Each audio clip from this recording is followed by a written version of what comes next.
Hey y'all, it's Bethany here. Welcome back to my channel, Bethany Brings Books.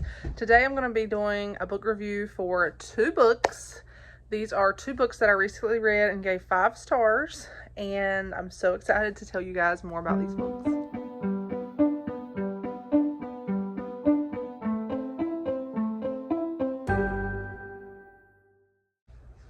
So, the first book that I'm going to be talking about today is a book that I was approved for to be on the art team, and that is The Dreams We Knew by Rachel Scott McDaniel.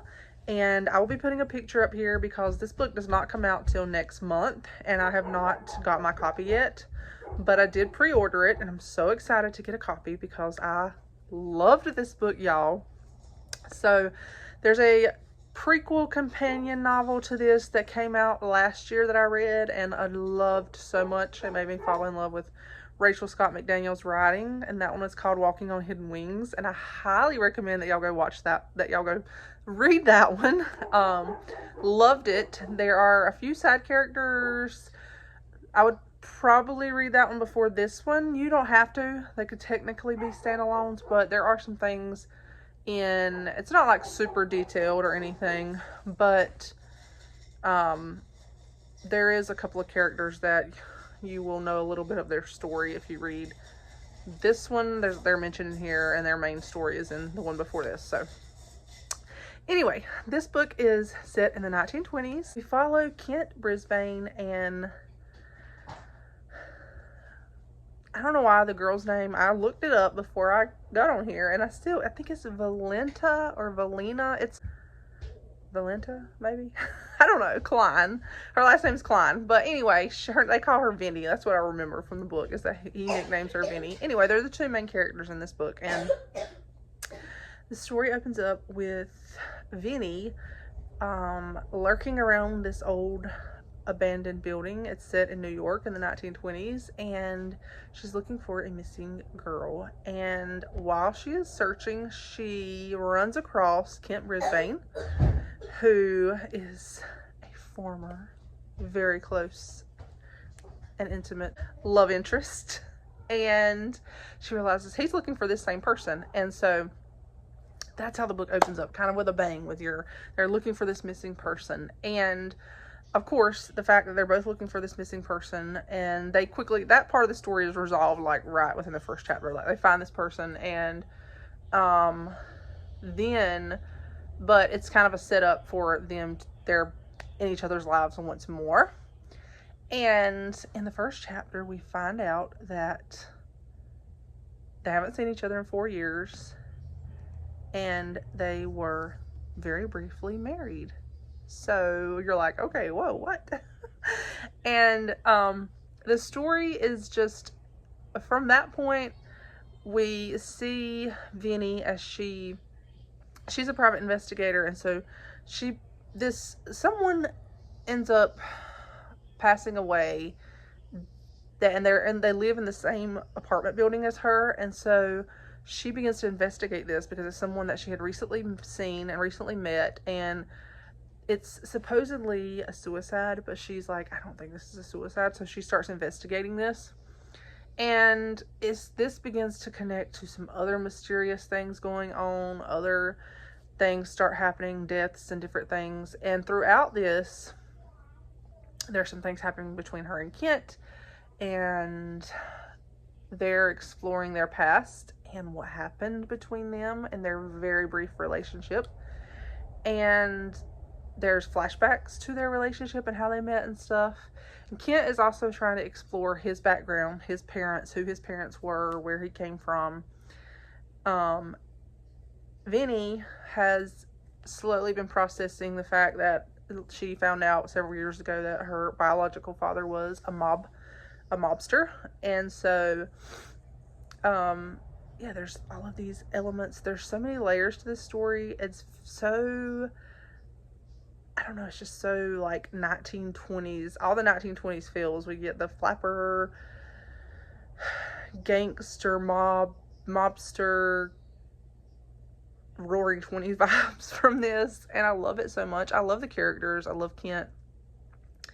They're just both so well written, the whole story. Rachel just knows how to craft a really well written story, and so I love this book so much. It just captured my attention. It captivated me. Rachel's writing she's an author that all of her books that I've read so far, both of her books that I've read so far, have captivated me to the point that I didn't want to put them down. Like, she just writes in a way that really captivates your interest, and you eagerly want to see what happened next. And I thought the mystery was really well done. I did not figure it out. I thought it was really well done. I do not like a poorly done mystery. I just am not there for that at all.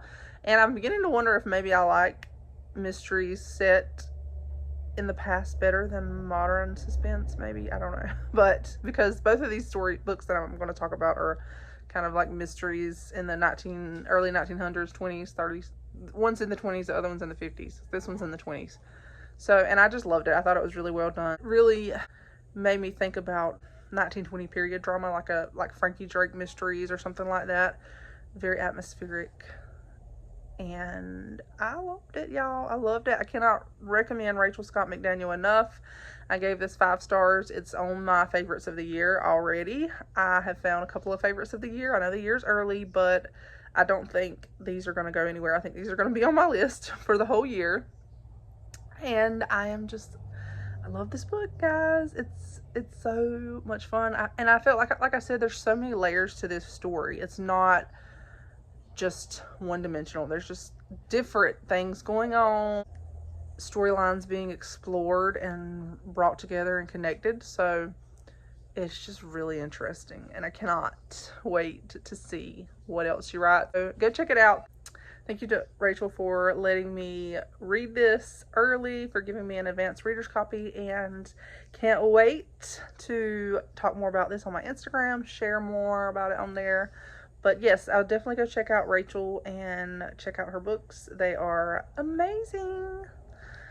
So let's talk about the second book that I recently read that I loved, y'all. Loved.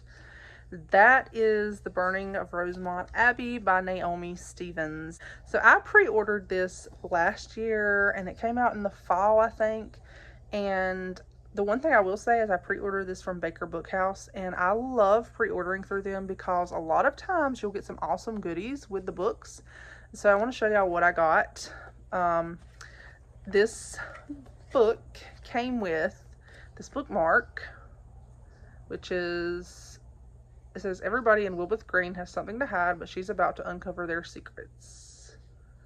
And then on the back, what's cool is you can scan this for the Spotify playlist, a 1950s Spotify playlist. And then I'm going to show y'all, this is my journal that I put like bookish things in, or scrapbook that I put bookish things in. Things that people have sent me, cards some of my booktube friends have sent. And also some of my pre-order stuff, like the signed book plates. I don't put them in the books. I put them in this because I just like having them all together like that. And so I got this. I figure out how to, hold on. There's some stuff on here there's cards from people that I don't want to put their names on here. So I'll just show y'all. I got that signed book plate. Naomi Stevens. And it also came with this, which I'm trying to figure out how I want to put it in here. But this is the recipe for Mrs. Kittle's Victoria Sponge Cake, which is a part of the story, which I thought was super cool. On the back, it's got this quote: "The glory of the Victoria sponge had been somewhat dampened by the discovery of the body, but Mrs. Kittle still made sure she had her first place ribbon in her possession before everyone went rushing off." And then, this was fun. I actually did not use this though. But it was still fun just to have, and I may do something to it later, but it's this page that came with it, Solve the Mystery. And it's just got, like, you can write the suspects, the motive, alibi, clues, odds and ends, and then down there, who done it. You can guess who you think did it, which that was really cool. Actually, when I was reading it, I forgot about that because I was so into the story. I forgot that that was in there. But I just want to give a shout out to Baker Bookhouse because I would highly recommend pre-ordering from them. They're usually cheaper when you pre-order. And a lot of them usually they'll give you a heads up on their Instagram that they'll have, a lot of times authors will talk about how they're going to have some surprises and some goodies. And so that's one thing I love looking forward to when I get my pre-orders, seeing what comes with it. Not all the time, but a lot of times they're doing goodies like that. So this book is published by Bethany House, and I went on my Instagram and said, please, Bethany House, Naomi Stevens, write more in this, make this a series, because I loved this so much, y'all. If I would have gave it more than 5 stars on Goodreads, I 100% would have. The other book I just talked about, I said gave off like Frankie Drake mystery vibes. This gives off BBC period detective, like Father Brown or Endeavour or Grantchester or something like that. These BBC 1950 shows, this has those vibes. Very much made me think about Father Brown. And I loved it so much. So it opens up with this young lady named Louisa, and it's set in a small English village, and she suddenly has this like premonition. I don't even want to say premonition, but she has this feeling in her soul that her twin, she's a twin, she has a twin brother, has died, and she thinks, she's just like, she knows, she feels it inside of her. And you know, you've heard like that, you've heard people talk about that before, that twin sensation where they know when the other one has died or something's happened or something. So anyway, immediately after this, she walks outside. You can see it right there on the cover. When she walks out, the Abbey, the church that she attends, is on fire. And this begins this investigation into who burned down the Abbey, and everyone is pointing fingers at her brother Paul, who has disappeared. And obviously she has this sensation like he's dead. She knows he's dead, but everybody's pointing the finger at him because he's kind of been a troublemaker and into trouble and stuff through the years. And she sets out to prove that her brother did not do it and to figure out what has happened with her brother. And in the midst of this, we see her story of being raised. She is living on this estate with her aunt and uncle. Her and her brother had to live with them when they were younger because their parents both died. Her father died in the war, and then her mother died thereafter, I think, at some point. And so there's that aspect to the story. But then this also, young Inspector Malcolm Sinclair, I think is his name. Yeah. He comes back to town, and he was a childhood friend who grew up and kind of like moved away, and now he's back, and he has ambition to work at Scotland Yard, and he's brought back into their lives in this little village, and he begins investigating, and him and Louisa are kind of like butting heads, but there's also this underlying tension, and they're not outward, there's just, I don't know how to explain it. There's this underlying tension throughout the story where you can tell they're kind of attracted to each other, but neither one want to admit it. And it's I love this story, y'all. I love it, especially the more we get into it. Mrs. What is her name? Is it Newton? What is her name? Walton? No, Watson. Mrs. Watson. She's a side character who joins us in this story, and she is so funny. It has this dry sense of British humor that I find hilarious, like Mrs. Watson, and just the things she says, and the like lines, and the way things are described sometimes is such a dry sense of humor, but it's so funny. I like cracked up so many times. And Mrs. Watson is just hilarious. She is this side character she comes in to kind of help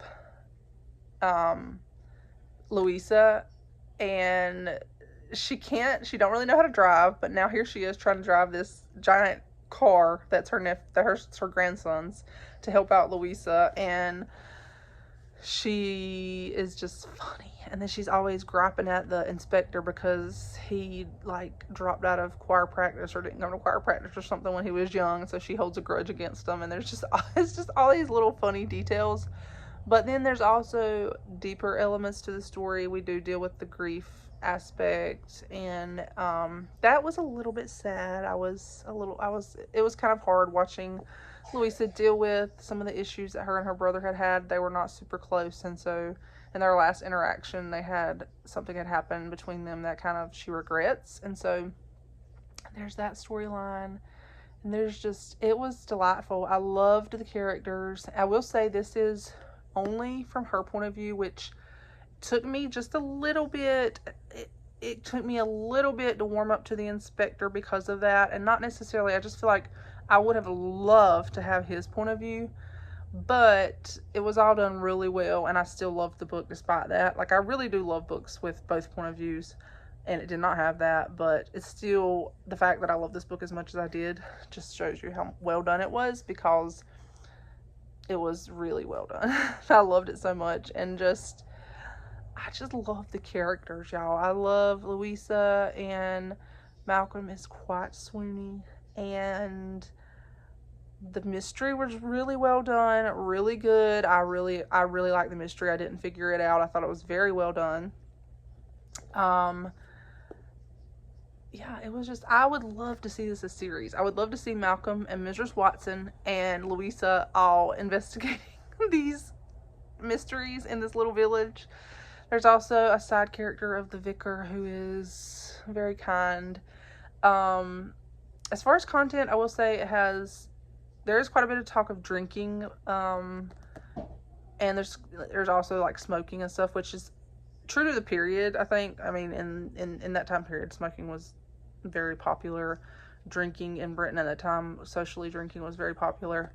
And then there's also, like, you can tell it's more, I think it's more like church practices and stuff were a little bit different because of the Anglican church, I guess. I think it's Anglican. Yeah. But still, the aspects are a little bit different than us over here,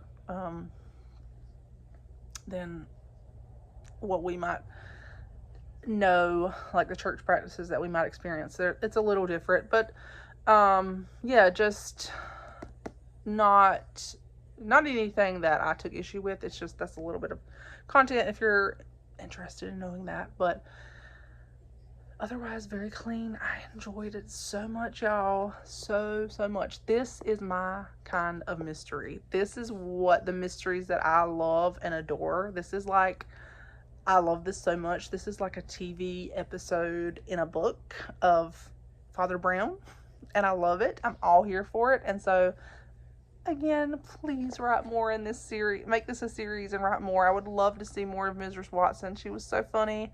And I'd love to see more of Louisa. And anyway, guys, thank y'all for watching. I've got to wrap this up because my phone, again, is running out of storage. Thank y'all for watching, and I will see y'all in my next video. Bye.